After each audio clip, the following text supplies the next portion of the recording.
జగదీష్ రెడ్డి మాజీ ఎంపీ పొన్నం ప్రభాకర్ మధ్య legal war continue అవుతోంది.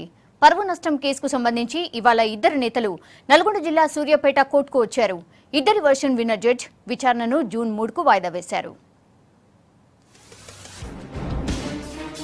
మంత్రి జగదీష్ రెడ్డిపై మాజీ ఎంపీ పొన్నం ప్రభాకర్ చేసిన అవినీతి ఆరోపణల వ్యవహారం వేడెక్కింది. తప్పుడు ఆరోపణలు చేశారంటూ జగదీష్ రెడ్డి కోర్టుకెక్కడంతో ఇది అధికార ప్రతిపక్షాల మధ్య గొడవలా మారింది. నల్గొండ జిల్లా సూర్యాపేట కోర్టులో ఇవాళ కేసు విచారణకు ఇద్దరు నేతలు అటెండ్ కావడంతో సిటీలో హైటెన్షన్ వాతావరణం కనిపించింది. సిటీలో 144 సెక్షన్ విధించిన పోలీసులు ర్యాలీలకు పర్మిషన్ క్యాన్సిల్ చేశారు.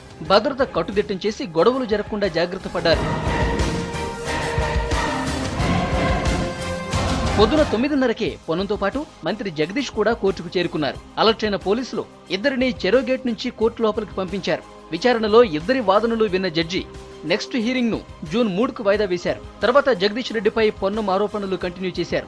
ఆధారాలు ఉన్నాయని చెప్పినా మంత్రిపై ఎందుకు చర్యలు తీసుకోవడం లేదని ప్రభుత్వాన్ని ప్రశ్నించారు. జగదీశ్వర్ రెడ్డి గారు అదేవిధంగా పల్లా రాజేశ్వర్ రెడ్డి గారి యొక్క మధ్యవర్తిత్వంతో నిధులు విడుదలైనాయి.